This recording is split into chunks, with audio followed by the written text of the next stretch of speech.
It's been 10 years since the end of Gravity Falls, and the show has shaped me in ways I never really could have imagined. The series was a comfort for me as I worked through my degree, in a semester where I was juggling full-time classes, and an internship, and a job, and also a second internship. I didn't really socialize too much in college, or at least not as much as I think students are encouraged to, and I put all this pressure on myself. I was isolated from my peers, isolated from my family, and while I had an amazing partner who I'd eventually marry, it seemed like I'd skipped the whole find yourself phase of my late teens and my early 20s in lieu of just getting through this degree. When I stumbled across Gravity Falls, a series I'm pretty sure I watched exclusively through pirating sites because there was no way I could afford to see it on Disney at the time, the show became my biggest escape.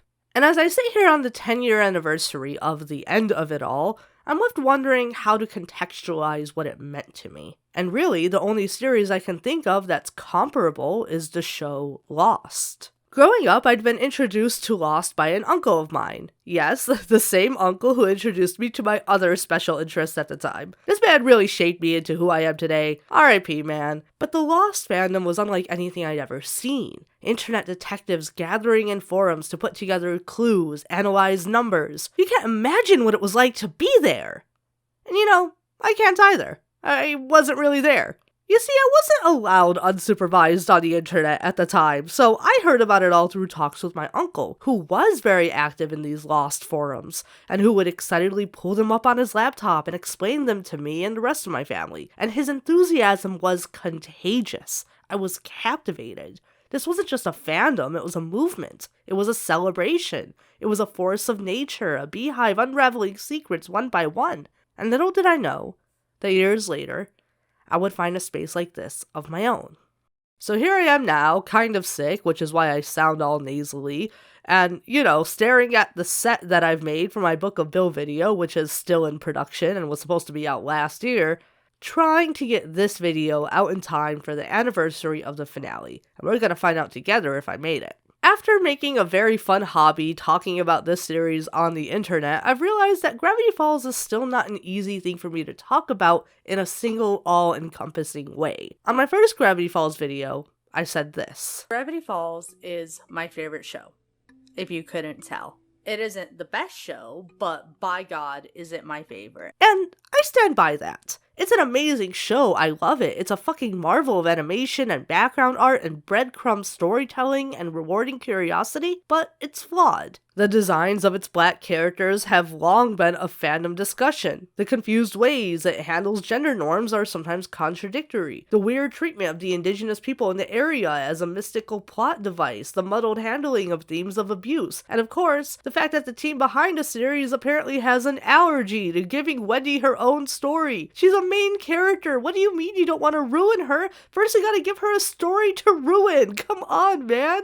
The show ain't perfect, but in retrospect, for me, the best parts of Gravity Falls were never the show. It wasn't the jokes that I still quote to this day, and no, it wasn't the books either. No matter how much joy and sleepless hell those things have given me. Don't get me wrong, I have a Journal 3 tattoo. I'm gonna be buried with a copy of Journal 3. But the best parts of Gravity Falls were always the collaborative nature of the fandom that the show had attracted. In creating a show with codes and secrets and foreshadowing and backwards messages, they created an ecosystem that was perfectly conducive for collaboration and brainstorming and problem solving. They trusted the audience and they had good reason to. It isn't that neurotic people like Gravity Falls, it's that Gravity Falls is catnip for neurotic people. The showrunners really did develop this sticky fly trap for autism, and now I'm here and you're here and we can never leave. Gravity Falls is real and it will never die.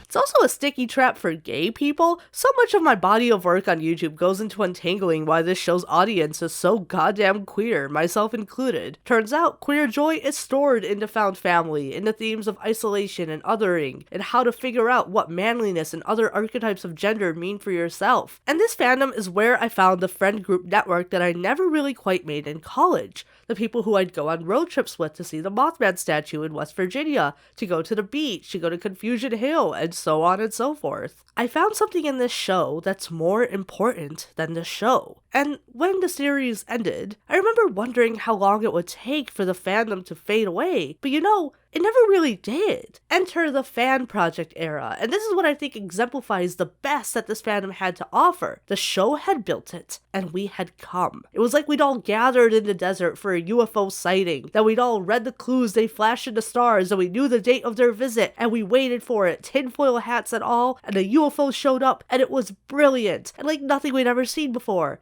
But then it went home, and we were still in the desert. We may as well build something while we're here, right? Fanzines, calendars, mystery bags. The fandom still has an amazing way of coming together and collaborating for a cause, raising huge amounts for charity. And why wouldn't they be? Collaborating and problem solving is what we were built for. It's how we ended up in the desert to begin with. Why would our nature be any different when dealing with the problems of the world instead of just, backwards messages and shit? Last year was a really hard year for me. A lot of medical problems, a lot of financial issues, a lot of grief. But through it all, I have an amazing support network. I'm happily married with 3 lovely cats, a committed second partner. I live in a neighborhood with a really nice park. I understand my identity in a way that I never did 10 years ago. And I have a handle on myself and who I want to be more than ever. And a lot of that soul searching I did while obsessing over this franchise and while making connections in a fandom of like-minded people. Gravity Falls isn't just a really, really good Disney animated series. Gravity Falls isn't just a place in Oregon. It isn't just home to my favorite socially maladjusted old man scientist, and it isn't just a bunch of dramatic people on Tumblr getting angry at one another, though yes, it is partly that. Please calm down, everyone. You're scaring the hoes. Please don't make me become exclusively a Sonic tuber. I still don't know what a muzzle curve is. They're gonna eat me alive. But in the end, Gravity Falls isn't any of that. At least not exclusively. At least not to me. Gravity Falls is where I found myself. And 10 years later, I gotta say, I'm really happy with what I found.